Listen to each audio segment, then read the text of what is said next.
సాధనకు స్వాగతం. సాధనలో మన సాధన కొనసాగిస్తూ అనేక విషయాలన్నీ మనం తెలుసుకుంటూ వాటిని జీవితంలోకి తెచ్చుకుంటూ సమస్త జగత్తు ఎలా వ్యాపించి ఉంది, వ్యాపించి ఉన్నటువంటి జగత్తులో ఏకత్వాన్ని మనం ఎలా దర్శనం చేయవచ్చు, అలా ఏకత్వాన్ని దర్శనం చేయటానికి మనకు కావలసినటువంటి దృష్టి ఏమిటి, ఎటువంటి దృష్టి మనకు ఉన్నప్పుడు మనం సృష్టిలో ఉన్నటువంటి ఏకత్వాన్ని మనం దర్శనం చేయగలం. అటువంటి ఏకత్వాన్ని మనం దర్శనం చేసినప్పుడు మనం కూడా సృష్టిలో ఉన్నటువంటి అంతర్యామిలో భాగంగా అయిపోతాం. కానీ మనకంటూ ఒక ప్రత్యేకమైన అస్తిత్వము అనేటటువంటిది ఉండదు అనేటటువంటి విషయాన్ని మనం భగవద్గీతలో చెప్పినటువంటి విశ్వరూప సందర్శన యోగం అనేటటువంటి దానిలో మనం నేర్చుకుంటూ బుడిబుడి అడుగులు వేస్తూ దానిలో మరింత లోతుగా మనం ముందుకు వెళ్ళటానికి మన ప్రయత్నం మనం చేస్తూ అలా వెళుతూ ఉన్నాం. ఎందుకండి ఇవన్నీ అవసరం, ఇవన్నీ అవసరమా? మామూలుగా మనం గనక యూట్యూబ్లో చూసినట్లయితే ఎన్నో రకాలైనటువంటి పొలిటికల్ వీడియోస్ ఉంటాయి, ఆధ్యాత్మికమైనటువంటి వీడియోస్ ఉంటాయి, మరి అలా ఎన్నో రకాలైనటువంటి ప్రసంగాలు ఉంటాయి. మంచి ఉంటుంది, చెడు ఉంటుంది. యూట్యూబ్లో మనకు కావాల్సింది మనం వెతుక్కొని అందులోంచి మనకు కావాల్సినటువంటి విషయాన్ని, పరిజ్ఞానాన్ని మనం అందుకుంటూ అందునుంచి కావాల్సినటువంటి వికాసాన్ని పొందవచ్చు. లేదా అందులో చెప్పినటువంటి విషయాలలో నుంచి మనం ఒక లోలత్వంలోకి వెళ్ళిపోయి, ఇంటెలిజెన్స్లోకి వెళ్ళిపోయి అందులో మనం కావాల్సినటువంటి చెడిపోవటానికి కావాల్సినటువంటి సమస్త విషయాలు కూడా గోచరిస్తాయి.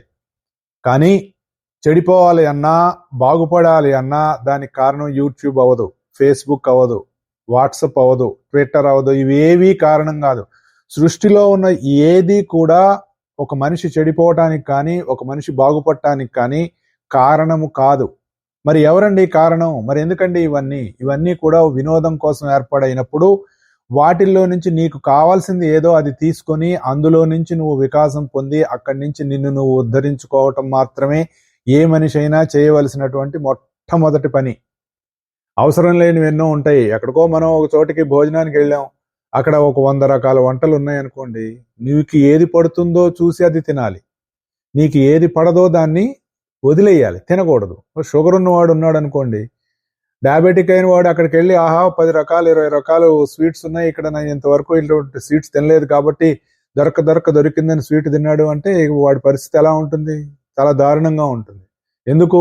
నీకు అవసరం లేని దాన్ని వర్జించాలి, దాని అవసరం లేని దాన్ని తీసేసుకోవాలి. దేన్ని అవసరం లేదు. ఇప్పుడు బియ్యం పెడ్డలో కలిసి ఉన్నాయి అనుకోండి, బియ్యం అవతల వారేస్తే నీకేం మిగులుతుంది? తినడానికి ఏం ఉండదు. అలాగే సాధన అనేటటువంటిది మన జీవితంలో మనం చేసుకోవడానికి మనం చేసే ప్రయత్నంలో ముందుకు వెళ్తున్నప్పుడు ఏది అవసరం, ఏది అవసరం లేదు అనేటటువంటి విచక్షణ అనేటటువంటిది ప్రతి మనిషికి అవసరం. అందుకోసమే మనకి ప్రకృతి బుద్ధి అనేటటువంటి ఒక ఫ్యాకల్టీ ఇచ్చింది. ఏది మంచో ఏది చెడో తెలుసుకో నువ్వు. జంతువులకు అక్కర్లా, ఎందుకంటే అవన్నీ ప్రకృతి ఆధీనమై ప్రకృతి చెప్పినట్టుగా నడుస్తూ ఉంటాయి. ప్రకృతి ధర్మాలకు అనుగుణంగా జంతువుల యొక్క ప్రవర్తన ఉంటుంది. ప్రవర్తన అంటే అదేమిటి సార్, మరి కుక్క కరుస్తుంది కదంటే అది దాని స్వభావం. ప్రవర్తన అంటే అలా కాదు, అది ప్రవర్తించేటటువంటి కొన్ని మనిషికి జంతువుకి ఉన్న తేడాలు ఉంటాయి. అది ప్రకృతి దాని ప్రకారం. ఎలా కుదురుతుంది సార్? ఎలా ఒక ఎగ్జాంపుల్ చెప్పండి అని అంటే, కడుపు నిండిన కుక్కకి మళ్ళీ మీరు ఇవాళ మన ఇంట్లో పెళ్ళి ఉంది, మరి వాళ్ళ మన ఇంటికి ఒక పెద్ద ఆయన వచ్చారని మేము ఎన్నో పెద్ద 5 స్టార్ హోటల్ నుంచి భోజనాలు తెప్పించాము కాబట్టి నువ్వు కూడా తినాలి అంటే నీ వంక దేభ్యంగా చూస్తుంది. బుద్ధి లేదురా, కడుపు నిండాక ఇంకా తింటావా అంటుంది. ఒక కుక్క అయినా ఏ జంతువు అయినా. మరి మనిషో ఆ వచ్చిన వాడు ఏమనుకుంటాడో అని తింటాడు. ఇదేది మనం ఎప్పుడూ తినలేదు కదా, 5 స్టార్ హోటల్ నుంచి వచ్చింది కాబట్టి అని తింటాడు, ఏది కడుపు నిండినా కూడా. అక్కడ విచక్షణ, అది ప్రకృతి ఆధీనంలో ఉందా, నీకు నువ్వు ఆధీనంలో ఉన్నావా? ఈ విషయం ఎందుకు చెప్తున్నానంటే, ప్రతి క్షణం కూడా మనం చేసేటటువంటి ప్రతి పనిలో మన ఆలోచన, మన భావం, మన భాష, మన ప్రవర్తన ఇవన్నీ నిరంతరం గమనించుకుంటూ చూసుకుంటూ కావలసిన మార్పులు చేసుకుంటూ ముందుకు వెళుతూ ఉన్నప్పుడు మనకు చెప్పినటువంటి అనేక రకాలైనటువంటి యోగ సాధనాలు మనకి ఇచ్చారు. గుర్తుంచుకోండి, యోగం అంటే అదేదో ఆకాశం నుంచి చూడపడిందండి, అది చేయాలంటే ఏమిటో మరి చాలా కట్టుకోవాలండి, అవన్నీ రకరకాలుగా ప్రయత్నాలలో ఎన్నో రకాలు వచ్చినాయి. ఒక్కొక్క యుగంలో దానికి ఒక్కొక్క రకమైనటువంటి ఆచరణలు, ఒక్కొక్క రకమైనటువంటి అనుష్ఠానాలు, ఒక్కొక్క రకమైనటువంటి పద్ధతులు మనకి ఇచ్చుకుంటూ వచ్చారు. కొన్ని మనం వాటినే ఇంకా ఫాలో చేస్తూ ఉన్నాం. కలియుగంలో అవన్నీ కష్టమండి అని ఎత్తేసుకుంటూ వెళ్ళిపోతూ కూడా ఉన్నాం మనం. కానీ నిజమైన యోగం అంటే నీలో నువ్వు అనుకునేటటువంటి ఈ నువ్వు అనుకోవటానికి కారణమైనటువంటి సర్వాంతర్యామి అయినటువంటి తత్వం, ఈ రెండిటి మధ్య ఏర్పడేటటువంటి కలయికనే యోగము అని చెప్తారు. అదే అంటే నువ్వు అనుకునే నేనైన నేను, ఈ రెండు ఒకటైపోవటం. మీరు ఎప్పుడు ఈ కన్ఫ్యూజ్ చేస్తారు సార్, ఈ రెండిటితోటి మేము చాలా కన్ఫ్యూజ్ అయిపోతున్నాం. చెప్పుకున్నాం, వెరీ సింపుల్. ఎవరైనా పిలిచి ఏమండి మీరు ఎవరండి అని అడిగితే వాడి గురించి మొదలు పెట్టేస్తాడు. ఏమండి నేను ఫలానా, నేను ఫలానా, నేను ఫలానా, నేను ఫలానా అంతే చెప్తాడు. కానీ నేనా అండి, నేనేనండి అని చెప్పరు. ఎవరు చెప్పరు. ఎవరు చెప్తారు? నేనంటే ఏమిటో తెలిసిన వాళ్ళు చెప్తారు. ఆ సర్వాంతర్యామి అయినటువంటి నేను అనేటటువంటి తత్వం ఎప్పుడైతే మనం దానిలోకి ప్రవేశిస్తామో, ఎలా ప్రవేశిస్తాం? ఇదిగో ఈ సాధనలో మనం చెప్పుకుంటూ ఉన్నాం. అందుకే మనకు అనంతమైనటువంటి జ్ఞానాన్ని ఇచ్చారు. ఆ జ్ఞానంతో మనం ముందుకు వెళుతూ ఉండాలి. భౌతిక పదార్థం, భౌతికంగా మనం సంపాదించేటటువంటి ఈ సమస్తమైనటువంటి సముదాయాలు ఉన్నాయి చూసారా? ప్రపంచంలో మనం అనేకమైనటువంటి వస్తువులు సంపాదించుకుంటూ ఉన్నాం. భూములు, ఆస్తులు, ఎన్నో రకాలు, యు నేమ్ ఇట్, కానీ వాటి యందు మనకు తృప్తి లేదు. మన యోగశాస్త్రం ఏం చెప్తుందంటే దాని యందు నువ్వు తృప్తి పడు, నీకు అందులో తృప్తి కావాలి, కానీ జ్ఞానం ఎడలో నువ్వు తృప్తి పడవద్దు అని చెప్తుంది. మా గురువుగారు రాసిన ఒక పుస్తకంలో చక్కగా రాస్తారనమాట. నువ్వు సంపాదించేటటువంటి ఈ జగత్తులో నువ్వు సంపాదించుకునేటటువంటి చరాచర వస్తువులు వీటన్నిటి ఉన్నాయి కదా, ఏవైతే ఇవి నాకు కావాలి అవి నాకు కావాలి అని వెంపర్లాడుతున్నావేమో, వాటన్నిటిలో ఒక పాయింట్లో నువ్వు తృప్తి పడాల్సిన అవసరం ఉంది. కానీ జ్ఞాన సముపార్జన విషయంలో నువ్వు తృప్తి పడకూడదు. అక్కడ తృప్తి అనేది ఉండకూడదు, ఇక్కడ తృప్తి అనేది ఉండాలి. ఈ డిఫరెన్స్ ఎప్పుడు తెలుస్తుంది? మనకున్నటువంటి బుద్ధి వ్యవసాయాత్మక బుద్ధి అంటాడు మనకి సాంఖ్యయోగంలో. అటువంటి వ్యవసాయాత్మకమైనటువంటి బుద్ధి, అటువంటి విచక్షణతో కూడినటువంటి బుద్ధి మనకు ఉన్నప్పుడు మన సాధన ముందుకు కొనసాగుతూ మనకి ఈ ఏకత్వం అనేటటువంటి దృష్టి, ఆ ఏకత్వ దృష్టే దివ్య దృష్టి. విశ్వరూప సందర్శన యోగంలో శ్రీకృష్ణ పరమాత్మ తాను విశ్వరూపాన్ని ప్రదర్శించే ముందు, ఇదిగో నీకు నా విశ్వరూపాన్ని దర్శనం చేయిస్తున్నాను, నీకు దివ్య దృష్టిని ప్రసాదిస్తున్నాను, ఎందుకంటే నువ్వు అనుకునేటటువంటి దృష్టి, ఆ దృష్టితోటి నువ్వు సర్వాంతర్యామి, ఏకత్వం చెందినటువంటి సర్వాంతర్యామిని నువ్వు దర్శనం చేయలేవు. నువ్వేం దర్శనం చేస్తావు?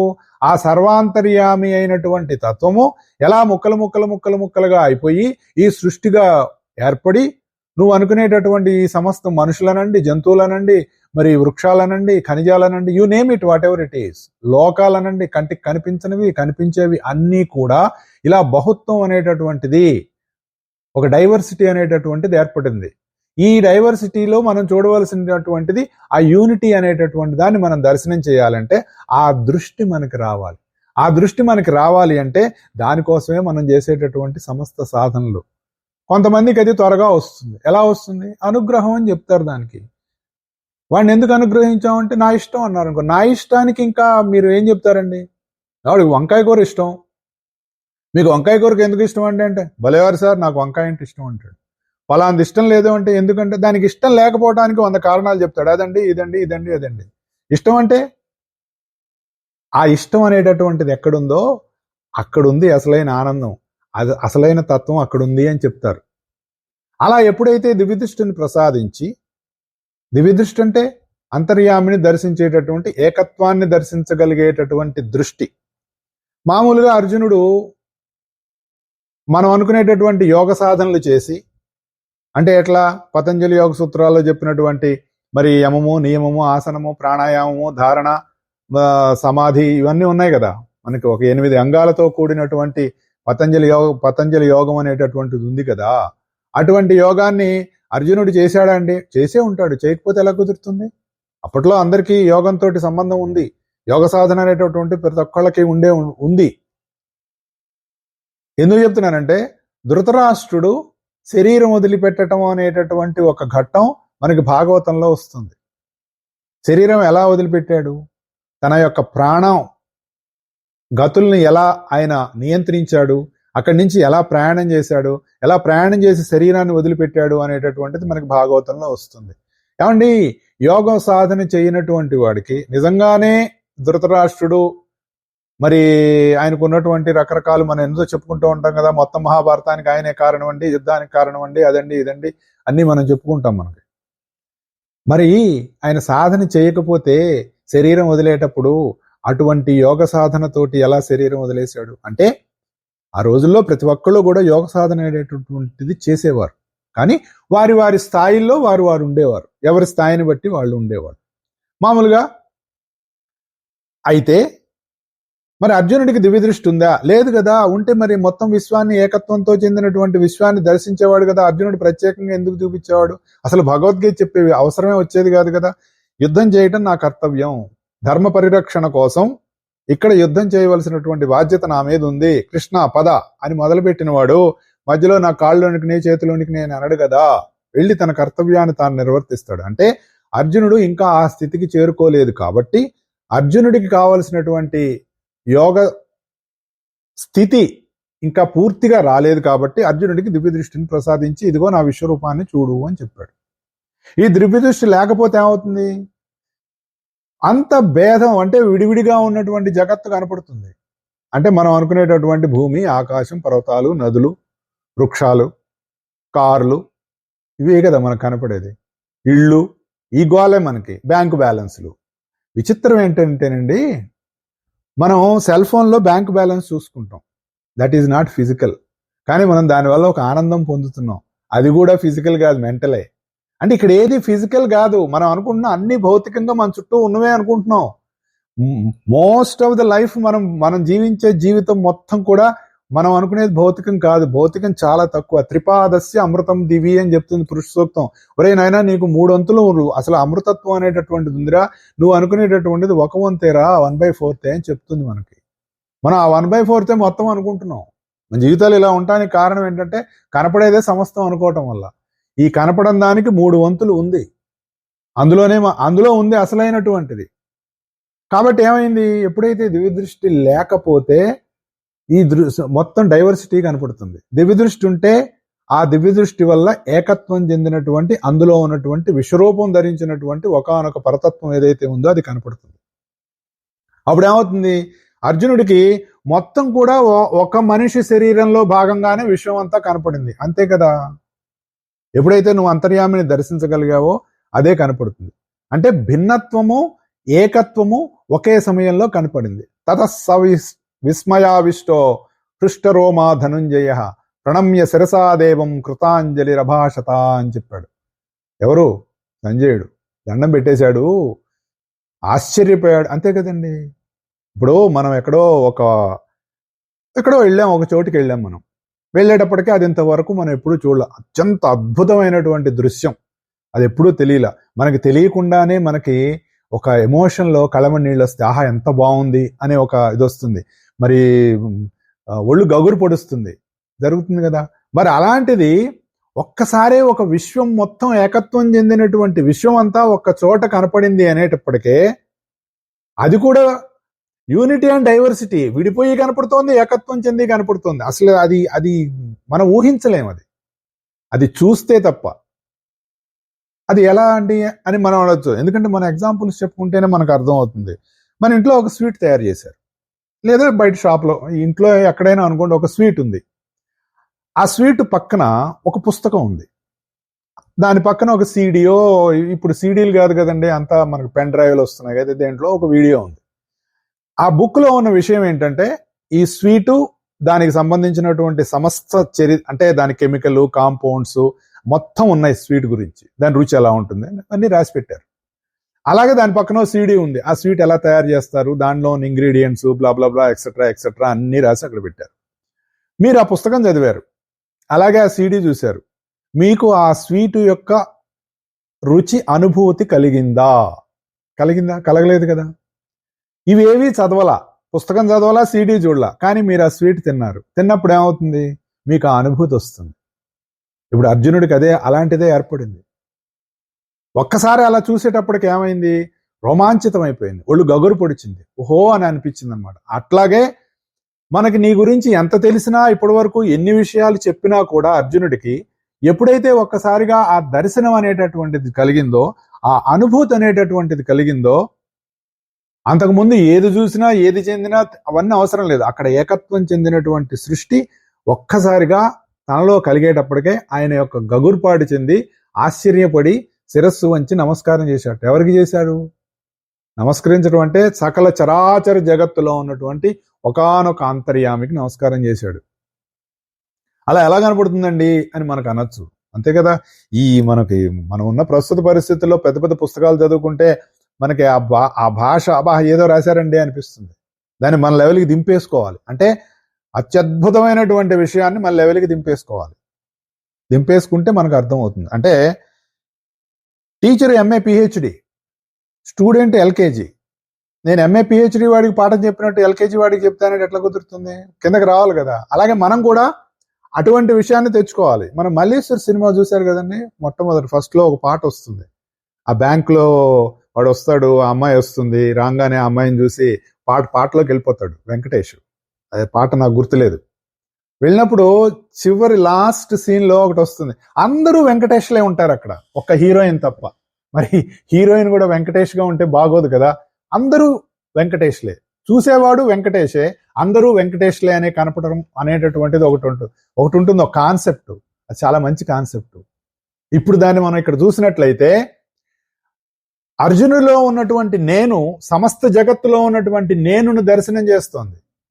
ఈ నేనే అంతటా నేనే ఉన్నది. ఈ నేను ఆ దృష్టి ఏర్పడి మళ్ళీ విడిగా అనుభూతి చెందుతూ ఉన్నప్పుడు, అంటే స్వీట్ ఉంది, ఆ స్వీట్ని నువ్వు తింటున్నప్పుడు స్వీటు నీలో భాగమైపోతుంది, దాని అనుభూతి కూడా నీలో భాగమైపోతుంది. అలాగే అర్జునుడు దర్శనం చేస్తూ అనుభూతి చెందుతూ ఏకత్వాన్ని దర్శిస్తూ ఒక్కసారిగా ఆ ఆశ్చర్యానికి లోలయ్యాడు అనమాట. ఇది ఎందుకు చెప్తున్నానంటే మనం అర్థం చేసుకోవడానికి చెప్తున్నాను నేను. ఈ సృష్టి మొత్తాన్ని మనం ఒక చిత్రపటంలా గీయమంటే గీయలేం కదా. ఎందుకు? నువ్వు కూడా అందులో భాగమై ఉన్నావు కాబట్టి గీయలేవు. అందుకే మా గురువు గారు ఎప్పుడో మాట చెప్తుంటారు, పార్ట్ కెనాట్ కాంప్రహెండ్ హోల్ అని చెప్తారు. అందులో ఉన్న ఒక భాగం మొత్తాన్ని కాంప్రహెండ్ చేయలేదంటారు. నువ్వు ఎప్పుడైతే ఒక మొత్తంలో కలిసిపోయావో అప్పుడు నువ్వు కాంప్రహెండ్ చేయవచ్చు. కానీ నేను అనేటటువంటి ప్రజ్ఞాపటంలో ఆ మొత్తం దాన్ని దర్శనం చేయవచ్చు అని మనం గుర్తుపెట్టుకోవాలి. అందుకనే కనీసం అప్పుడప్పుడన్నా, రోజుకు 5 నిమిషాలన్నా మనం అనుకునేటటువంటి నేను కాదు, నేనైన నేను అనేటటువంటి భావంలో ఉండటం కోసం అన్నా కనీసం 5 నిమిషాలు మెడిటేషన్ చేసుకోవాలి. అంటే రోజుకు 5 నిమిషాలు మెడిటేషన్ అంటే మనకు సంబంధించినటువంటి సమస్తమందాన్ని మర్చిపోయి నేననేది కాదు, నేనైన నేను, ఆ నేను ఉండబట్టే నేను ఇక్కడ ఇన్ని నాటకాలు ఆడుతున్నాను, ఆ నేనే నాలోంచి చూస్తోంది, ఆ నేనే నాలోంచి వింటోంది, ఆ నేనే నాలోంచి మాట్లాడుతోంది అనేటటువంటి భావం, ఆ నేనే నాలో శ్వాస పీలుస్తోంది, ఆ నేనే నాలో స్పందన ఉంది, ఆ స్పందన కారణంగా నేను ఈ శరీరంలో జీవిస్తున్నాను అనేటటువంటి ఒక భావాన్ని మనం ఉన్నటువంటి ఈ లోకలైజ్డ్ కాన్షియస్నెస్ నుంచి ఒక్క స్టెప్ పైకెళ్ళి, ఒక్క స్టెప్ మనం ఇది కాదు అనేటటువంటి భావనలో ఒక్క 5 నిమిషాలు రోజు గనక మనం గడపడానికి గనక ప్రయత్నం చేస్తూ ఉంటే ఆ లోపల ఉన్నటువంటి దాని అనుగ్రహం వల్ల ఎప్పటికోప్పటికి మనకి లోపల నుంచి కళ్ళు తెరుచుకుంటాయి. అతని ఇన్ హిజ్ ఐస్ మనలో ఓపెన్ అవుతాయి. అప్పుడు మనకి విశ్వరూప దర్శనం అనేటటువంటిది కలుగుతుంది. లేకపోతే అప్పటి వరకు మనం ఇలా కొట్టుకుంటూనే ఉంటాం. తప్పు లేదు. మన సాధనలన్నీ కూడా, మనం తీసుకునేటటువంటి జన్మలన్నీ కూడా ఏకత్వాన్ని దర్శనం చేయటానికి మనకి ఇవ్వబడేటటువంటి అవకాశాలుగా మనం ఎప్పుడు గుర్తుపెట్టుకోవాలి. They are giving another opportunity. ఒక జన్మ వచ్చింది, ఈ జన్మ ఎందుకు ఇచ్చారు? ఒరే, సృష్టిని అనుభూతి చెందుతూ దాన్ని నువ్వు అనుభవిస్తూ, నీకున్నటువంటి కర్మఫలాల్ని నువ్వు అనుభవిస్తూ, దాన్ని మెల్లిమెల్లిగా క్షాళన చేస్తూ ఈ సృష్టిలో ఉన్నటువంటి ఏకత్వాన్ని దర్శనం చెయ్యి. అది ఈ సృష్టిలోనే కాదురా, నీలో కూడా ఉంది అని చెప్పడం కోసమే ప్రకృతి మళ్ళీ మనకి అనేక రకాలైనటువంటి జన్మలు ఇస్తూ ఉంటుంది. ప్రతి జన్మ ఒక సాధనే. నువ్వు ఎంత సాధన చేసినా చేయకపోయినా, ఎంత పరమ దుర్మార్గుడిగా, ఎంత నీచుడిగా, ఎంత ఉన్నతుడిగా ఎలా బ్రతికినా, ఉన్నతుడిగా బ్రతికిన వాడికి కొంచెం ఫాస్ట్గా ఉంటుంది. వందే భారత్ ఎక్కాడు అనమాట. లేదంటే సూపర్ ఫాస్ట్. ఇప్పుడేవో కొత్త రైళ్ళు వచ్చినాయి కదా మనకంతా, ఎలక్ట్రోమాగ్నెటిక్ ట్రైన్స్ వచ్చింది, దాంట్లో ఎక్కినట్టు, లేకపోతే ప్యాసింజర్ రైలు ఎక్కినట్టు. కానీ ప్రయాణం సాగుతుంది, గుర్తుపెట్టుకోవాలి. ప్రకృతిలో ప్రయాణం ఆగదండోయ్. నువ్వు ఎక్కిన ట్రైన్ బట్టి ఉంటుంది, నీ సాధనని బట్టి ఉంటుంది నీ ప్రయాణం. స్పీడ్గా వెళ్తున్నావా, స్లోగా వెళ్తున్నావా? మరి ట్రైన్ అంటే బాగోదు సార్, ఎంత స్పీడ్ వెళ్ళినా కూడా ఫ్లైట్ కంటే వెళ్ళదు కదా, కాబట్టి మేము ఫ్లైట్ ఎక్కుతాం, మరీ మంచిది. అది సాధన. కాబట్టి మామూలుగా మనం అంతా కూడా అందరినీ చూస్తూ ఉన్నప్పుడు మనకి జగత్తంతా అలాగే కనపడుతూ ఉంటుంది. వాడిని వీడిని చూసామనుకోండి, మొదట ఏం కనపడుతుందండి? ఇది మన సాధనలో మనం చేయవలసినటువంటి అత్యంత ముఖ్యమైనటువంటిది. మా గురువు గారు మాస్టర్ శ్రీకే గారు ఆయన రాసినటువంటి శంఖారావంలో అద్భుతంగా, మామూలుగా మిగిలిన కొన్ని చూసినప్పుడు ఏముంటాయండి, అర్జునుడు ఇలా అన్నాడు, అర్జునుడు అలా అన్నాడు అని వస్తాయి, కరెక్టే. కానీ అందులోంచి మనకేం కావాలి? అందులోంచి మనకి సాధన ఏం కావాలి? విశ్వరూప దర్శనాన్ని నువ్వు ఎలా, ఏకత్వాన్ని నువ్వు ఎలా దర్శిస్తావు, సర్వాంతర్యామిని ఎలా దర్శిస్తావు, అనన్య దృష్టి అనేటటువంటిది మనకి ఎలా వస్తుంది? ఆ అనన్య దృష్టే దివ్య దృష్టి. అన్య దృష్టి దివ్య దృష్టి కాదు, మనకున్నటువంటి దృష్టి. మామూలుగా మనం కుండను చూస్తాం, అందులో ఉన్న మట్టిని చూస్తామా? చూడం. నగలను చూస్తాం, అందులో ఉన్నటువంటి బంగారాన్ని చూస్తామా? చూడం. ఆ నగ ఎందుకు? రూపాన్ని దర్శనం చేస్తున్నాం కానీ అంతర్యామిని దర్శనం చేయటంలా. ఇంకా అంతర్యామిని దర్శనం చేసేవాడు ఎలా ఉంటాడు చెప్తారు. అంటే తాను ఏ లోకంలో నుంచి చూడటానికి అర్హత ఉందో ఎదుటి వాళ్ళు ఆ లోకం కల్పిస్తుంది అని చెప్తారు. మామూలుగా మనందరం భౌతిక లోకంలో ఉన్నాం, మనకి వేరే ఇంకొక సూక్ష్మ దృష్టి అనేటటువంటిది లేదు.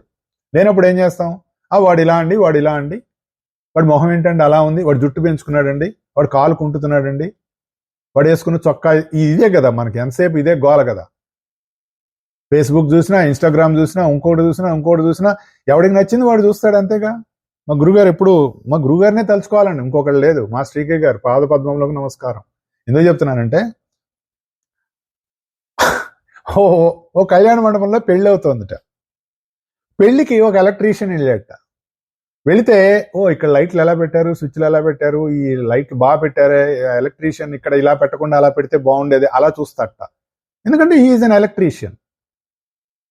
అలాగే ఇంకొక ఈ వడ్రంగి అంటారు చూసారా, రకరకాలుగా మనకి చెక్కతో వస్తువులు చేయటం అవి ఉంటారు కదా.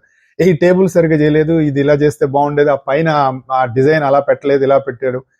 అలాగే అంటే నువ్వు ఏది నీ లోపల ఉన్నదో దాని వైపే ఎక్కువ చూస్తాం. సరే, దురదృష్టవశాత్తు అలాంటి సాఫ్ట్వేర్ ఇంజనీర్లు ఎవరన్నా అక్కడికి వెళ్తే చూడటానికి ఏముండదు అనుకోండి. సరే, సౌండ్ ఇంజనీర్ వెళ్తే ఆ మైక్ సరిగా పెట్టలేదు, ఇది పెట్టలేదు, అది పెట్టలేదు అని ఆలోచిస్తా. ఎందుకు? నువ్వు ఏ స్థితిలో ఉన్నావో దాని వైపే మనం గమనిస్తాం. కానీ యోగ దృష్టి ఉండి సిద్ధుడైనటువంటి వాడు ఏం చూస్తాడంటే, అవతల వాడిలో ఉన్నటువంటి ఎగుడు దిగుళ్ళన్నీ చూస్తాడు. వాడి ఉచ్ఛ్వాస నిశ్వాసాలు ఎట్లా ఉన్నాయి, వాడి ప్రాణగతులు ఎలా ఉన్నాయి, ఎగుడు దిగుళ్ళుగా ఉన్నాయా, వాడి భూత భవిష్యత్ వర్తమానాలు అన్నీ కనపడతాయట. ఎలా కనపడతాయండి? మరి మాకు కనపడవేనండి, మేము ఏ ఆస్ట్రాలజీ దగ్గరకో వెళ్ళి మరి మేము మా చార్ట్ ముందు పెడితే ఆయన దయండి చెప్పింది మేము వింటున్నామండి, మరి మాకు తెలియదు కదా అని అంటే నీకు యోగ దృష్టి లేదు. యోగ దృష్టి దాటి ఋషి దృష్టి వచ్చింది అనుకోండి, ద్రష్టలు అంటారు. అవతల వాడిలో ఉన్నటువంటి సమస్తం కనపడుతూ ఉంది. అంటే మనం అనుకునేటటువంటి షట్చక్రాలు, మరి ప్రజ్ఞా కేంద్రాలు, వాడి హృదయంలో ఉన్నటువంటి జీవుడు, వాడి పూర్వకర్మలు, వాడు ఈ శరీరంలో ఏ బాధలు అనుభవిస్తున్నాడు, ఏ కర్మను అనుభవించడానికి ఈ శరీరం తీసుకుంటున్నాడు, వాడి వెనకాల వెన్నుముకలో ఉన్నటువంటి జీవ స్రవంతి ఎలా ఉంది, ఇవన్నీ కనపడతాయట. మనకేమనిపిస్తుందంటే కోసారు సార్ ఇవన్నీ రాశారు అని అనుకుంటారు. ఎందుకు? మనకు లేదు కాబట్టి. నీకు దృష్టి ఉండి నువ్వు చూడగలిగావు అనుకో, వాళ్ళు చెప్పింది సత్యం అండి అనిపిస్తుంది. అందుకనే మనకి ఇష్టం వచ్చినట్టు మాట్లాడుతూ ఉంటారు చూసారా, తెలుసుకొని మాట్లాడాలి, తెలియకుండా మాట్లాడకూడదు. కానీ మనకున్న దరిద్రం ఏంటంటే తెలియకపోయినా తెలిసినట్టు వాగేస్తాం. అదే వచ్చింది మెయిన్ ప్రాబ్లం. ఇంకా పరిస్థితికి వెళ్ళినటువంటి వాడు అంటే మనం అనుకునేటటువంటి ధారణ, ధ్యానము, సమాధి, సంయమనం చెందటం, ఏది పతంజలి యోగ సూత్రాలు చెప్పినటువంటి ఆ స్థితికి చేరినటువంటి ఆ స్థాయికి వెళ్ళినటువంటి మనిషి అవతలవాడి దేహంలో ఉన్నటువంటి సమస్త పంచభూతాలు ఏ నిష్పత్తుల్లో ఉన్నాయి, సప్తధాతువులు ఎలా ఉన్నాయి, వాడి ఇంద్రియాలు ఎలా పనిచేస్తున్నాయి, వాడి ఆలోచన ఎలా ఉంది, వాడి మనసు ఎలా పనిచేస్తోంది, ఇవన్నిట్లో ఉన్నటువంటి ఏకత్వం తెలుస్తుందట. ద యూనిటీ అండ్ డైవర్సిటీ అందులో ఎలా ఉంది, వీడు ఏ ప్రపోర్షన్ దాన్ని బట్టి ఉంది, దీన్ని బట్టి వీడి ఆలోచన ఎలా ఉంటుంది, వాడి ఆలోచన ఎలా పనిచేస్తూ ఉంటుంది, అవన్నీ తెలిసిపోతాయటండి. అదొక్కటే కాకుండా సర్వాంతర్యామి అనేటువంటి దాంట్లో ఉన్నటువంటి సమస్త జీవుల వ్యూహాలు అన్ని తెలిసిపోతాయట. అది దివ్య దృష్టి అంటే. సార్ ఎప్పుడు పోతాను సార్, ఇవన్నీ ముందు అడుగెయ్యాలి కదా. అనంత ప్రయాణం కూడా తొలి అడుగుతోటే మొదలవుతుంది. ఇండియా నుంచి అమెరికా వెళ్ళాలన్నా, అమెరికా నుంచి ఇండియా రావాలన్నా సోఫాలో కూర్చుంటే ప్రయాణం సాగదుగా. ముందు టికెట్ కొనుక్కోవాలిగా. బట్టలు సర్దుకోండి, సర్దుకోకపోండి, అవన్నీ తర్వాత సంగతి. సార్ టికెట్ తర్వాత సార్ వీసా కావాలి కదా, దానికి ఎంత మరి ప్రయాస. వీసా రావాలి, వీసా వచ్చిన తర్వాత టికెట్ కొనుక్కోవాలి, టికెట్ కొనుక్కున్న తర్వాత బట్టలు సర్దుకోవాలి. ఇవన్నీ కూడా అడుగులే కదా. ఒక్కొక్క అడుగు వేసుకొని ఇవన్నీ అడుగులు వేసి ఇంట్లోనే పడుకుంటే వస్తారా? ఎయిర్పోర్ట్కి వెళ్ళి ఫ్లైట్ ఎక్కాలిగా. అప్పుడే కదా ఇక్కడ దాకా రాగలిగేది. ఎందుకు చెప్తున్నా? సాధనలో ఆ స్థితి వరకు వెళ్ళటానికి మనకి అవకాశం ఉంది. ఇది నిరంతరమైనటువంటి ప్రయాణం. ఈ విశ్వరూపాన్ని దర్శించగలిగేటువంటి స్థితికి మనకి వెళ్ళాలి. ఇలా దివ్య దృష్టి వచ్చినటువంటి వాడికి ఏమవుతుందంటే, జీవుడు వ్యూహం అనేటటువంటిది ఏదైతే ఉందో అది సర్వాంతర్యామి యొక్క వ్యూహమే, అంతర్యామి యొక్క వ్యూహమే. అంటే నీ లైఫ్ ఏదైతే ఉందో, ఈ లైఫ్ ఎలా నడుస్తోంది, ఈ లైఫ్ నడవటానికి గల కారణం ఏంటి అంటే, మనం ఏవో కర్మలు అవి ఇవి అన్నీ చెప్తూ ఉంటాం కదా. మళ్ళీ ఒక పక్కన ఏం చెప్తామంటే అంతా కూడా దైవ ఆజ్ఞ ప్రకారమే నడుస్తోంది అని చెప్తారు కదా. వెంటనే ఇంకోడు పక్క నుంచి ప్రశ్నిస్తాడు, అంతా దైవం చేస్తున్నప్పుడు శిక్ష నాకెందుకండి అని అంటాడు కదా. ఒరే, నువ్వు ఒకడు అనుకోబట్టి కదరా నీకు శిక్ష, దైవానికే శిక్ష ఇస్తున్నావు అని అనుకో అంటే, మరి నేను కదా సార్ బాధపడుతున్నా అంటే, నువ్వు అనుకోవద్దురా అని భగవంతుడు చెప్తున్నాడు. ఈ ఎట్ట కుదురుతుంది సార్ ఈ లింకులన్నీ మనకి? అవదు కదా. ఎట్లా అవుతుంది చెప్పండి? చంపేవాడెవడు, చచ్చేవాడెవడు అని కృష్ణుడు అన్నాడండి. మరి వాళ్ళందరినీ చంపేశాడు కదా అని. ఈ రోజుకి ప్రపంచంలో అర్థం కాని ఒకే ఒక తత్వం ఏదైతే ఉందో అది కృష్ణతత్వం. అది ఇప్పుడు కాదు, ఇంకా ఎన్ని వందల యుగాలు గడిచినా కూడా ఆ కృష్ణతత్వం అనేటటువంటిది ఏమిటి, ఎందుకు ఎలా నడిచింది, ఎలా నడిపింది, ఎలా నడవమని చెప్పింది అన్నది మనిషికి ఈ రోజుకి అర్థం కాదు. కొట్టుకు చూస్తూనే ఉన్నారు, పండితుల దగ్గర నుంచి పామరుల దాకా. కానీ చాలా సింపుల్ గా అలా వచ్చి ఒక ప్లే చేసి వెళ్ళిపోయింది ఆ కృష్ణతత్వం అనేటటువంటిది. ఈ రోజుకి కూడా ఉన్నది ఈ భూమితోటి. పెద్దలు చెప్పారు, మేము నమ్మమంటే నమస్కారం, చేయగలిగేది ఏం లేదు. అప్పుడు జీవుడు వ్యూహం అంటే అంతర్యామి వ్యూహమే. అంటే నీలో ఉన్న నేను ఏది అసలైన నేను, నువ్వు అనుకునే నేను కాదు. అక్కడి నుంచి వచ్చి ఎందుకు వస్తోందండి, మరి ఎందుకు చేస్తున్నాడండి అని కనుక మనం ఆలోచిస్తే ఇదంతా ఒక ఆటగా చెప్పారు. ఇప్పుడు మనం ఫుట్బాల్ చూస్తున్నాం, ఫీఫా ఫుట్బాల్ చూస్తున్నాం, లేదంటే క్రికెట్ చూస్తాం, ఇంకోటి చూస్తాం. ఆ ఆడుతున్నంతసేపు ఇద్దరు ప్రత్యర్థులు హోరాహోరీగా కొట్టుకుంటారు. ఆట అయిపోయిన తర్వాత ఇద్దరు ఫ్రెండ్స్ గా ఉండాలి. అది నిజమైన స్పోర్ట్ మ్యాన్ స్పిరిట్ అంటే. ఆట అయిపోయిన తర్వాత కూడా కొట్టుకోకూడదు. అలాగే ఈ సమస్త సృష్టి కూడా ఒక ఆటగా మనకి చెప్తారు. అందుకనే ఆ దృష్టితో చూస్తున్నటువంటి అర్జునుడు ఏమన్నాడు, దేవా నీ దేహమున సర్వదేవతల్ని చూస్తున్నాను, పశ్యామి దేవాంస్తవ దేవదేహే సర్వాంస్తదాభూత విశేష సంఘాన్ బ్రహ్మాణమీశం కమలాసనస్థం ఋషీంశ్చ మృగాను సర్వానురుగాంశ్చ దివ్యాన్ అన్నాడు. అనేక బాహూదర వక్త్ర నేత్రం పశ్యామి త్వాం సర్వతో అనంత రూపం నా అంతం నమధ్యం న పునస్తవాదిం పశ్యామి విశ్వేశ్వర విశ్వరూప అన్నాడు. నీ విశ్వరూపంలో ఇవన్నీ చూస్తున్నాను. దేవతలందరినీ చూస్తున్నాడు. దేవతలు కాదండి, ప్రతి అణువు చూస్తున్నాడు ఆయన. ఎలా చూస్తాను సార్, మళ్ళీ మొదలుకు వచ్చేసారు, ఇవన్నీ ఆయన చూశాడని చెప్పేశారు. ప్రతి అణువులోనూ దర్శనం చేయటం అనేటటువంటిది దివ్య దృష్టి వాళ్ళకి కనపడుతుంది. అంటే ఏమిటి సార్ ఇలా పోయి చూస్తూ ఉంటారా, మైక్రోస్కోపులు మైక్రోస్కోప్ పెట్టి చూడక్కర్లా, నీకు ఆ దృష్టి వస్తే తెలుస్తుంది. ఎందుకంటే మన ఎక్స్పీరియన్స్ ఇలా పుస్తకాలు చదువుకుంటున్నాం అంతే, పక్కన ఉన్న స్వీట్ తిన్నా మనం ఎంతసేపు ఏదో బుక్ చదువుకుంటున్నాం, లేదంటే ఆ పెన్ డ్రైవ్ లో ఉన్న వీడియో చూస్తున్నాం తప్ప అసలు స్వీట్ రుచి చూడలా. స్వీట్ రుచి చూడాలి అంటే దానికి నువ్వు సాధనకి వెళ్ళాలి. ఆ సాధనకి వెళ్ళడం కోసమే మన ఈ సాధనలో మనం చేస్తున్నటువంటి రకరకాలైనటువంటి విన్యాసాలు, విశేషాలు, జ్ఞానం, దాన్ని విడమర్చి మన లెవెల్కి మనం చెప్పేసుకుంటున్నాం. కాబట్టి ఈ సృష్టిలో ప్రతి అణువులో కూడా పదార్థం యొక్క ధర్మాలు ఉంటాయి, ప్రాణ ప్రవృత్తులు ఉంటాయి, ఇంద్రియ గుణాలు, ఇవన్నీ క్రమం తప్పకుండా వర్తిస్తూ ఉంటాయి. ప్రతి అణువులో ఉంటాయి. మనందరం ఎలా ఉంటామంటే అణుస్వరూపులమే. శరీరంలోకి వచ్చాక మనకు మెలకువ వస్తుంది, అంతకుముందు మనకు మెలకువ ఉండదు. మనం కూడా అణుస్వరూపులమే. ఒకసారి ఆలోచిస్తే మనం శరీరం కట్టుకోవటానికి ముందు తల్లి గర్భంలోకి వెళ్ళేటప్పుడు మన సైజ్ ఎంత? అణువే. అయితే ఈ సమస్తమైనటువంటి దాన్ని కూడా, ఈ క్రమాన్ని అంటే ఒక పద్ధతి ప్రకారం నడుస్తూ ఉంటుంది ఎప్పుడూ కూడా. అంతే కదండి, సోలార్ సిస్టంలో ఉన్న గ్రహాలన్నీ కూడా ఒక పద్ధతి ప్రకారం నడుస్తూ ఉంటాయి. లేకపోతే గురుడెళ్ళి శనికి, శనేళ్ళి కుజుడికి, కుజుడెళ్ళి ఇంకొకటికి టపటప కొట్టుకోవద్దండి ఏది మనం రోడ్డు మీద నడిచినట్టు. మరి ఎందుకలా మరి ఇన్ని కోట్ల సంవత్సరాల నుంచి కూడా ఒక పద్ధతి ప్రకారమే నడుస్తున్నాయి కదా. మరి మనకేదో మన పక్కన ఆండ్రోమేడా గెలాక్సీ ఉందండి, అది ఇంకొక కొన్ని బిలియన్ల సంవత్సరాల్లో ఈ మన ఉన్న మిల్కీ వేని దాన్ని రెండు కలిసిపోతాయి అంటే మరి ఇన్నాళ్ళు ఎందుకు గెలవలేదు, ఇష్టం వచ్చినట్టు మరి ఇన్ని ఒక పద్ధతి ప్రకారం ఎందుకు నడుస్తుంది? ఆ పద్ధతి అనేటటువంటి దానికి ప్రతి అణువులో కూడా ఈ క్రమాన్ని నడిపించడానికి కావలసినటువంటి సృష్టి ప్రజ్ఞలు ఉంటాయి. సారీ సార్ అవి మాకు కనపడవు కాబట్టి మేము నమ్మం అంటే నీ కళ్ళు కనపడవు అని అర్థం. How this entire universe is in a proper direction, proper arrangement ప్రకారం ఎలా నడుస్తోంది మనం ఎప్పుడైనా ఆలోచించామా? నువ్వు గురుగారు చెప్తున్నాడు గొడ్డు మెటీరియలిస్టిక్ కూడా నమ్మాలట ఆయన భాషలో. నమ్మక తప్పదు. ఉప్పు ఉప్పుగా ఉందండి, పంచదార తీయగా ఉంది, తేనె తీయగా ఉంది, మరి చేదుగా ఉంది, వేపాకం వెళ్తే చేదుగా ఉంటుంది. ఎందుకుంటుంది? నిమ్మకాయ పుల్లగా ఉంటుంది. దానికి అది పుల్లగా ఉంటే పళ్ళు పులిసి చచ్చిపోవద్దండి. అది ఉప్పు ఎక్కువైపోవద్దండి, దానికి బీపీ రావద్దు, మరి షుగర్కి మరి పంచదారకి షుగర్ రావద్దండి. మరి ఎందుకు? దానిలో ధర్మం ఉంటుంది, అది దానికి సంబంధించింది కాదు.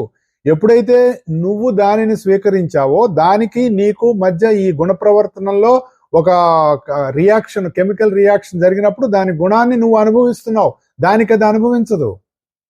దానిలో ఉన్నటువంటి నీ గుణం, ఆ గుణానికి కారణం అందులో ఉన్నటువంటి అంతర్యామి అని గుర్తుపెట్టుకోవాలి. ప్రతి అణువులో అంతర్యామి ఉన్నాడు. అలాగే మనం అనుకునేటటువంటి ఉప్పు, పంచదార, తేనె, నెయ్యి, గడిదగుడ్డు ఏదైతే మీరు అనుకున్నారో అవన్నీ కూడా అణువులతో తయారైనవే. వాటిల్లో ఉన్నటువంటి ఆ ఏకత్వం కారణంగా సిమిలర్ అణువులన్నీ ఒక చోట చేరతాయి. చేరినప్పుడు దానికి ఆ గుణం వస్తుంది. ఆ గుణం ఎప్పుడు అనుభూతి చెందుతాడు? అందులో ఉన్న అంతర్యామి, ఈ జీవుల్లో ఉన్న అంతర్యామి, వీళ్ళిద్దరూ కలిసినప్పుడు ఆ గుణాన్ని అనుభూతి అనేటటువంటిది జరుగుతుంది. అయితే ఈ ధర్మాలన్నీ కూడా సృష్టిలో ఉంటాయి, ఇది సత్యం. అది దాన్నే సత్యలోకం అంటారు. సత్యలోకం అంటే ఈ సత్యము అనేటటువంటి సృష్టి ధర్మాలు ఎప్పుడూ ఉంటాయి, అది సత్యం. అయితే దానిలో ఎప్పుడైతే చైతన్యంకి మెలకు వస్తుందో దాన్ని సృష్టికర్త అంటారు. మన శరీరంలో మన మెలకు రాలేదనుకోండి, ఉప్పు బస్తా అక్కడ ఉందండి, సముద్రంలో ఉప్పు లేదా? మనిషి పుట్టక ముందు సముద్రంలో ఉప్పు లేదా? సృష్టిలో తీపిదనం లేదా? ఉందిగా. మరి వాటిని ఎవడు అనుభూతి చెందుతున్నాడు? మనిషి అనుభూతి చెందుతున్నాడు, ప్రకృతి అనుభూతి చెందదు. జంతువు రావాలి, చెట్టు. ఇప్పుడు మొన్ననే మా ఇంట్లో ఈ చెట్లకి అన్నిటికీ ఏవో ఎరువులు అవి ఇవి వేస్తూ ఉంటే, ఏదో చెట్లకి మనం రకరకాలు వేస్తూ ఉంటాం కదండి, కొన్ని మనం వాడుకో మెన్యూర్స్ అంటాం, ఇంగ్లీష్లో చాలా బాగుంటాయి మెన్యూర్స్. ఈ మెన్యూర్స్ వేసినప్పుడు అవి చెట్లకే వేస్తాం, జంతువులకు వేయం కదండి. జంతువులు మెన్యూర్స్ తింటాయా? మనుషులు తింటారా? తినరు కదా. మనుషులు ఏవైతే తినలేరో, ఏవి మనిషికి చెడు చేస్తాయో, ఏవి మనిషి శరీరానికి అనారోగ్యము, వాడికి శరీరం కుళ్ళిపోయేటట్టు చేస్తాయో, ఆ కుళ్ళిపోయినటువంటి పదార్థాలన్నీ కూడా వాటిని స్వీకరించి తిరిగి మళ్ళీ తినటానికి వీలయ్యేట్టుగా తయారు చేసేటటువంటి ఒక కెమికల్ ఫ్యాక్టరీ చెట్లు. మనం అనుకునేటటువంటి ఈ రకరకాల పాదులు ఇవన్నీ. ఇప్పుడు మన ఇంట్లో సొరపాదు వేసుకున్నాం, బెండపాదు వేసుకున్నాం, లేదంటే చిక్కుడుకాయ వేసుకున్నాం, ఇలా రకరకాలుగా వేసుకున్నాం అనుకోండి, వాటికి ఏమేస్తాం? పేడేస్తాం, ఇంకో చికెన్ మెన్యూర్ వేస్తాం, లేదంటే ఇంకో మెన్యూర్లు వేస్తాం, లేదా రకరకాలు ఏవో వేస్తాం. ఈ మధ్య కొత్తగా ఏం చేస్తున్నారంటే, నేను విన్నాను అనమాట, అంటే అరటి పళ్ళని బాగా కుళ్ళబెట్టి దాంట్లో ఏమిటో బెల్లం కలిపి 10 రోజులు ఒక గిన్నెలో దాన్ని అలా ఉంటే, అంటే ఆ కుళ్ళటానికి దానికి ఒక అల్టిమేట్ టైం వస్తుంది అనమాట. అప్పుడు తీసుకెళ్లి చెట్లకు వేస్తే పూలు బాగా వస్తాయి, కాయలు బాగా కాస్తాయట. అవి ఏ మనిషి అయినా స్వీకరించగలడా? స్వీకరించలేడు. కానీ చెట్లు స్వీకరిస్తాయి. అవి స్వీకరించి నువ్వు తినటానికి, నువ్వు బతకటానికి కావాల్సినటువంటి కూరగాయలను కానీ, పండ్లను కానీ, పూలను కానీ మనిషికి ఇస్తున్నాయి అవి. కాబట్టి చెట్లన్నీ కెమికల్ ఫ్యాక్టరీస్ అని నేనంటే తప్ప కాదు కదా, కరెక్టే కదా. నువ్వు ఏదైతే తినలేవో అవి వాటిని స్వీకరించి నీకు కావాల్సినవి ఇస్తూ ఉంది. ప్రకృతిలో ఎలాంటి ఉన్నాయో మనం ఒకసారి ఆలోచిస్తే జరుగుతుంది. ఎలా జరుగుతుంది ఇదంతా? ఈ ధర్మాలు ఎక్కడి నుంచి వస్తున్నాయి అంటే సృష్టిలో అణువులో ఉన్నటువంటి అంతర్యామి చేసేటటువంటి ఒక విచిత్రమైనటువంటి ప్లే, ఒక విచిత్రమైనటువంటి దాన్ని సడన్ గా పదం కూడా గుర్తురాలా, ఆ ఒక నాటకం ఎలా జరుగుతుంది మనం అది చూడం కదా. మనం ఏం చూస్తాం, ఏటో వేసామండి విత్తనాలు మొలకెత్తలేదు, మన చేతిలో ఉందా, పైగా మనం ఆ విత్తనాలు అమ్మిన వాడిని కూడా తిడతాం, మరి వాడు మోసం చేసాడేమో మనకు తెలియదు. విత్తనాన్ని మొలకెత్తించడం కానీ, మొలకెత్తినటువంటి విత్తనానికి కాయలు గాయించడం కానీ, పూలు పూయించడం కానీ నీ చేతిలో ఉందా? నీ పనల్లా కేవలం దానికి పరిరక్షణ చెయ్యటమే. అలాగే ఈ ధర్మాలన్నీ కూడా సృష్టిలో ఉంటాయి. ఈ ఉన్నటువంటి ధర్మాలలో ఉన్నటువంటి చైతన్యం మేల్కొంచడం ఏదైతే ఉందో దాని సృష్టికర్త, దాన్నే బ్రహ్మ అన్నారు. ఆయనలో ఈ దేవతలందరూ ఉంటారట. అప్పుడు అందుకని ఏమన్నాడు ఇక్కడ, బ్రహ్మాణమీశం కమలాసనస్థం ఋషీంశ్చ సర్వానురగాంశ్చ దివ్యాన్ అన్నాడు కదా. వాళ్ళందరూ కనపడ్డారంటండి, సృష్టికర్త కనపడ్డాట, అంటే మేల్కాంచినటువంటి చైతన్యం కనపడిందట. ఈ చైతన్యానికి అతీతంగా ఉన్నటువంటి చైతన్యం మేల్కాంచని స్థితి ఒకటి ఉంటుంది, దాన్ని ఉనికి అంటారు. ఇది మనం చెప్పుకోవాలండి, చెప్పుకోకపోతే విశ్వరూప సందర్శనం ఒక్క పూటలో చెప్పేసుకోవచ్చు. మనం విశ్వరూపాన్ని మనం ఎలా దర్శించాలి అనేటటువంటి దాన్ని మనం తెలుసుకోవాలంటే ఇవన్నీ మనకు కావాలి. మెలకు వచ్చిందంటే మళ్ళీ నిద్ర ఉంటుంది కదా, అదే ముడుచుకోవడం విచ్చుకోవడం, వీటిని అహోరాత్రాలు అని చెప్తారు. మనకి పగలు రాత్రి వీటికే వస్తాయి. వాటికి సంబంధించినటువంటి శోభని సృష్టి కమలంగా చెప్తారు. సృష్టి విచ్చుకుంటుంది, సృష్టి ముడుచుకుంటుంది, సృష్టి వికసిస్తుంది, సృష్టి లయం చెందుతూ ఉంటుంది. దానికి కారణమైనటువంటి వాడు దాంట్లో కూర్చొని ఉంటాడు, ఆయన కమలాసనుడు అంటారు. సృష్టి యొక్క ఈ యొక్క వికాసం అసలు సృష్టికి మూలమై ఉంటాడనమాట, ఆయన్ని కమలాసనుడు అంటారు. మన ఇంద్రియాలలో ప్రవర్తించేటటువంటి ధర్మ ప్రవర్తకులు ఉంటారు. మన ఇంద్రియాలు ఎలా కనబడుతున్నాయి, నువ్వు ఎలా చూస్తున్నావు, చూడటం అంటే ఏంటి చెప్పలేం, మనకు తెలియదు. చూడటాన్ని ఎవడు చూడలేడు, కంటితో దాన్ని దీన్ని చూస్తాం కానీ. వాళ్ళని ఋషీంద్రులు అంటారట. సత్యలోకంలో ధర్మాన్ని ప్రవర్తింపజేసేటటువంటి వాళ్ళని దేవర్షులు అంటారు. వీళ్ళందరినీ చూస్తున్నాడండి ఒకానొక తత్వంలో అర్జునుడు. ఊహించండి, మనం దీన్ని ఊహించాలి. ఎందుకంటే మనం ఎలాగో దర్శనం చేయలేం కాబట్టి మనం చెప్పుకుంటున్న విషయాన్ని ఊహ చేయాలి. ఈ ఊహ చేయడం కోసమే రోజు కాసేపు కూర్చోవాలి. వీళ్ళందరూ ప్రవర్తించడానికి ఒక తెర కావాలి కదా, సినిమా వేయాలంటే తెర వేయాలి కదా. ఆకాశంలో ప్రొజెక్టర్ వేసేస్తే సినిమా ఏం కనపడుతుందండి, కనపడదు కదా, దానికి ఒక తెర కావాలి. అటువంటి తెర కావాలన్నమాట. ఆ తెరే అవ్యక్తమైనటువంటి కాలంగా చెప్తారు మనకి.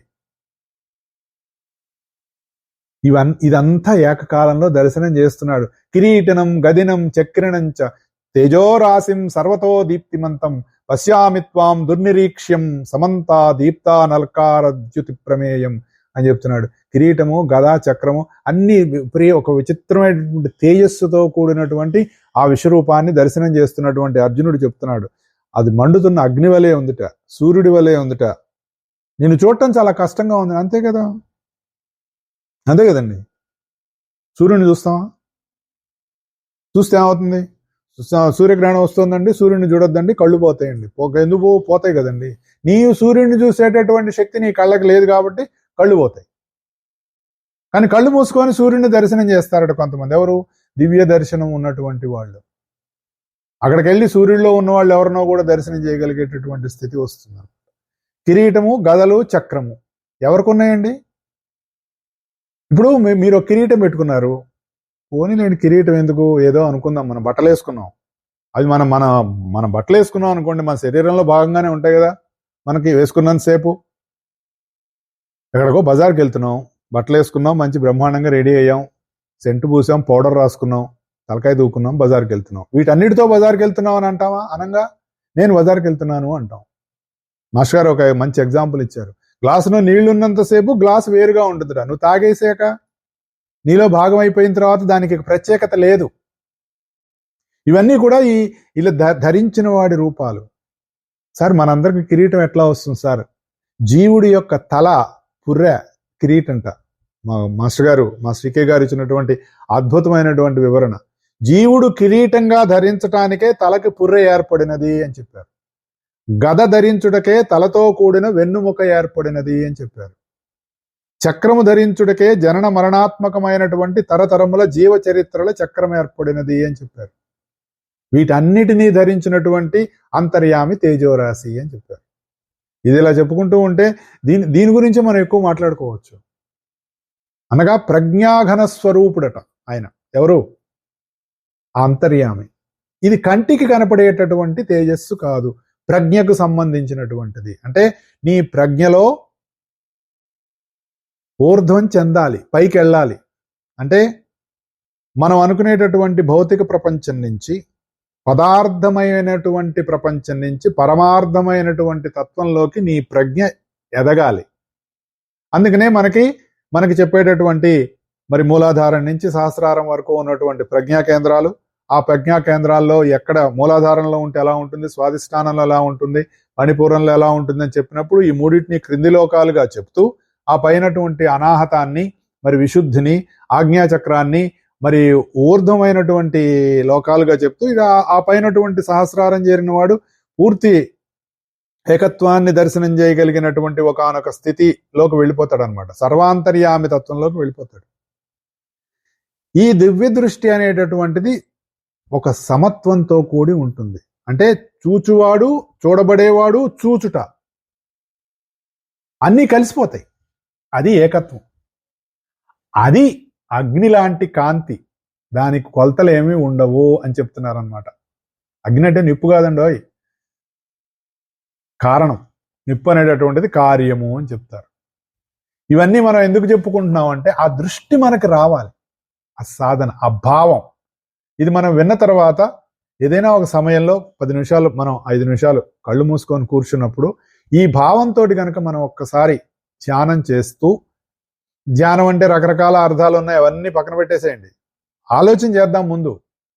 ధ్యానం అంటే శ్వాస మీద ధ్యాస, అంటే శ్వాస మీద ధ్యాస పెట్టడం అంత ఈజీ కాదండి, ప్రయత్నం చేయండి. ఒక్కసారి మనం శ్వాస పీల్చామని ఆలోచించే లోపు పక్క నుంచి ఏదో వినపడుతుంది, కొత్త ఆలోచన వస్తుంది. ఏడిసేవలేరా, ఇన్నాళ్ళు లేని ధ్యానం ఇవాళ కూర్చుంటావా నువ్వు, పద బయటికి వెళ్దామని మైండ్ తీసుకెళ్ళిపోతుంది నేను. అవును కదా, నిజమే కదా, మనం ఇన్నాళ్ళు చేయలేదు, ఇప్పుడు చేస్తే ఏమొస్తుందిలే అని దాంతోపాటు మనం బయటకు వెళ్తాం. 5 నిమిషాల తర్వాత, 10 నిమిషాల తర్వాత మనం ధ్యానం చేసామనే ఫీలింగ్తో బయటకు వస్తాం. కానీ అది ధ్యానం కాదు. నీలోకి నువ్వు ధీ యానము, ధ్యానం అంటే గుర్తుపెట్టుకోండి, ధీ యానము ధ్యానము. ధీ అంటే బుద్ధి. నీ బుద్ధిలోకి ప్రయాణం ఏదైతే ఉందో అది ధ్యానం. అక్కడికి వెళ్తే నీకు స్థిరత్వం వస్తుంది. స్థిరత్వం రావాలి అంటే బుద్ధిలోకి వెళ్లాల్సిందే. మనసు దాటి బుద్ధిలోకి వెళ్ళాలి. కింది లోకాలన్నీ మనసుకు సంబంధించినటువంటివి, పై లోకాలు బుద్ధికి సంబంధించినటువంటివి. ఆ పైన ఉన్నటువంటిది ఆత్మస్థితికి చేరినటువంటి వాడి స్థితి. అక్కడికి మనం వెళ్ళాలి. అక్కడికి వెళ్తే నీకేం తెలుస్తుంది? త్వం అక్షరం పరమం వేదితవ్యం, త్వమస్య విశ్వస్య పరం నిధానం, త్వం అవ్యయ శాశ్వత ధర్మగోప్త, సనాతనస్త్వం పురుషో మతోమే. అప్పుడు ఏం తెలుస్తుంది తెలుసా అండి? ఆ స్థితికి వెళ్ళినటువంటి వాడికి తెలుసుకోదగినటువంటి పరమ అక్షర పరబ్రహ్మ స్వరూపుడవు నీవు అని చెప్తున్నాడు. ఎవరు? అర్జునుడు. ఇది ఇంత చూసిన తర్వాత అక్కడ ఆ తత్వం తప్ప ఇంకొకటి లేదు. ఇక్కడ ఉన్న వాళ్ళందరిలో ఉన్నది అదే తత్వం, నాలో ఉంది కూడా అదే తత్వం. తెలుసుకొని నువ్వు తెలుసుకోదగినటువంటి పరమ అక్షర పరబ్రహ్మవు అని చెప్పాడండి. ఈ విశ్వానికి నీవే ఆధారానివి, పరమ ఆధారం, ఉత్తాధారం కాదు, పరమ అంటే అల్టిమేట్. నువ్వు మార్పు లేని వాడివి, అవ్యయ ధర్మగోప్త, శాశ్వత ధర్మగోప్త అన్నాడు. అంటే శాశ్వతంగా ధర్మాన్ని రక్షించేవాడివి. ధర్మం అంటేనే దైవం అండి, గుర్తుపెట్టుకోండి. నేను ధర్మాచరణ చెయ్యను, నా ఇష్టం వచ్చినట్టు ప్రవర్తిస్తాను, నాకు దైవం నన్ను ఎందుకు అనుకూలించడం అనుకున్నవాడిని ఇంతవరకు దైవం అనుకూలించినట్లుగా మనకి చరిత్ర లేదు. గుర్తుపెట్టుకోండి. ఆ స్థితికి నువ్వు వెళ్ళాలి. నువ్వే సనాతన పురుషుడు అని నా నిశ్చితాభిప్రాయం అని చెప్పేశాడు. ఫైనల్గా నేనేం కంక్లూడ్ చేస్తున్నానంటే, నువ్వు అక్షర పరబ్రహ్మవు, ఈ సమస్త విశ్వానికి నువ్వే ఆధారము, నువ్వు మార్పు లేనివాడివి, నువ్వు ధర్మాన్ని శాశ్వతంగా రక్షించేవాడివి, నువ్వు సనాతన పురుషుడవు అని నాకు నా అల్టిమేట్ నా డెసిషన్ అని చెప్పేశాడు. ఏది? స్వామి ఇంత చూపించిన తర్వాత ఆయనకి ఆ కంక్లూజన్ వచ్చింది. మొత్తం అందులోనే లీనమైపోయాడు. చూడటం లేదు, చూడబట్టం లేదు, ఏమి లేదు, తానే అదంతా నిండిపోయాడు. ఇది ఎక్కడ జరుగుతోందండి? మనం 2 రకాలుగా చెప్పుకోవచ్చు. ఎందుకంటే మనం చూసినంత వరకు విశ్వరూపం అంటే అలా విశ్వరూపం కృష్ణుడు అలా అనేక తలలతోటి, అనేక చేతులతోటి, అనేహ బాహు ఉదర వక్త్ర నేత్రం అన్నాడు కదా. వీటన్నిటితోటి కృష్ణుడు అలా నిలబడి ఉంటే అర్జునుడి కింద నుంచొని ఇలా దండం పెడుతూ కూర్చొని ఆయన కాళ్ళ దగ్గర ఉండి మొత్తం వెనకాలంతా ఒక సీన్ మనకి చూపిస్తారు. కానీ ఇది అంతా అర్జునుడిలో జరుగుతోంది. అలాగే దీన్ని సంజయుడు కూడా ఎందుకు దర్శించాడు? ఆ దృష్టి సంజయుడికి కూడా ఇవ్వబడింది కాబట్టి దీన్ని సంజయుడు కూడా ఆ సమయంలో దర్శించగలిగాడు. ఎందుకంటే తాను దీనిని దర్శింప చేయాలి అనేటటువంటి సంకల్పం దైవంలో ఏర్పడింది కాబట్టి దాన్ని దర్శించగలిగేవాడు. నువ్వు అక్షర స్వరూపుడు అని చెప్తున్నాడు. అక్షరం అంటే క్షరము లేనిది. ఈ సమస్త జగత్తులో ఉన్న రూపాలన్నీ కూడా వీటికి నాశనము లేదు లేదు లేదు అని మనకు భగవద్గీత చెప్తుంది. అంటే ఏంటి? మళ్ళీ మళ్ళీ వచ్చిపోతూనే ఉంటాయి. ఈ అక్షరములతో ఏర్పడినటువంటి పదముల వంటివి లోకములు అని చెప్పారు. అంటే అనేక రూపాలు ఏర్పడుతూ ఉంటాయి. ఈ రూపాల ఆధారంగా మనకి లోకాలు అనేటటువంటివి కూడా ఏర్పడుతూ ఉంటాయి. వాటితో ఏర్పడినటువంటి వాక్యముల వంటివి సృష్టి కథలు, వాటితో ఏర్పడినటువంటి గ్రంథాలు వేదములు. మనం మళ్ళీ వివరంగా దీని గురించి మనం వచ్చే వారం చెప్పుకుందాం. ఎందుకంటే కొంచెం వివరంగా మనం చెప్పుకుంటే మనకు అర్థం అవుతుంది. అలా అర్థమైనప్పుడే మనం దాన్ని ముందుకు వెళ్ళగలం. లేకపోతే అక్కడికక్కడ ఆగిపోయాం. మేము భగవద్గీత విన్నామండి, మేము భగవద్గీత చదివామండి, భగవద్గీత బట్టి పెట్టామండి, శ్లోకాలన్నీ గుళ్ళో కూర్చొని భక్తి యోగం చదివితే భక్తి యోగం చదివితే భక్తి కాదు. భక్తి యోగంలో చెప్పినట్లుగా నీ సాధన కొనసాగి నీ భావము భాష ప్రవర్తన గనక ఉన్నట్లయితే అప్పుడు భక్తి యోగంలో నువ్వు ఉన్నట్లు లెక్క. భక్తి యోగాన్ని ప్రింట్అవుట్ తీసి పెట్టుకోనో తల కింద పెట్టుకోనో గుళ్ళో చదివితేనో కంటతా పడితేనో భక్తి యోగం కాదు. ఇది ఆచరణాత్మకమైనటువంటి గ్రంథం. అందులో చెప్పుకున్నటువంటి ప్రతి విషయము జ్ఞానము, ప్రతి విషయము నీలో ఉన్నటువంటి కర్మల్ని తొలగిస్తుంది, కర్మ వాసనల్ని తొలగిస్తుంది, నీ జీవితాన్ని పూర్తిగా మార్చేసి నేనుగా నిన్ను నడిపించేటటువంటి ఒకనొక డైరెక్టివ్ ప్రిన్సిపల్ ఏదైతే ఉందో అది భగవద్గీతలో చెప్పినటువంటి జ్ఞానం. ఆ జ్ఞానం మన సాధనలో నిరంతరం నిత్యము అది మనకు గుర్తుండి మనం దాన్ని అమలు చేసుకుంటూ మన జీవితంలో ముందుకు వెళ్ళినట్లయితే మనకి తెలియకుండానే మనలో కావలసినటువంటి సమస్త మార్పులు మెల్లిమెల్లిగా 2 ఏళ్ళు 3 ఏళ్ళు 5 ఏళ్ళు 10 ఏళ్ళు 25 ఏళ్ళు గ్యారంటీగా వచ్చి తీరుతుంది అంటే ఘంటాపదంగా నేను చెప్పగలను ఆ విషయాన్ని. అలా మన సాధన ముందుకు సాగాలి. మనం నిరంతరం కూడా ఈశ్వరుడు అనేటటువంటి సర్వాంతర్యామి తత్వంతో ముడిపడి ఆ తత్వం నాలో నేనై ఉన్నదని, ఆ తత్వమే నా నుంచి పనిచేస్తోందని, ఆ అంతర్యామి యొక్క వ్యూహమే నా వ్యూహంగా ఉన్నప్పుడు మనం దివ్య ప్రణాళికలో భాగంగా పనిచేయటానికి మనకి ఒక అర్హత వస్తుంది. అందుకోసం మనం నిరంతరం పనిచేస్తూ ఉండాలి. అలా చేయాలని మనసా వాచా కర్మణ కోరుకుంటూ అందరూ బాగుండాలి, అందరిలో మేము ఉండాలని ఆశిస్తూ ఈ వారాన్ని సెలవు తీసుకుంటున్నాను. వచ్చే వారం కలుద్దాం. జయ గురుదేవ్.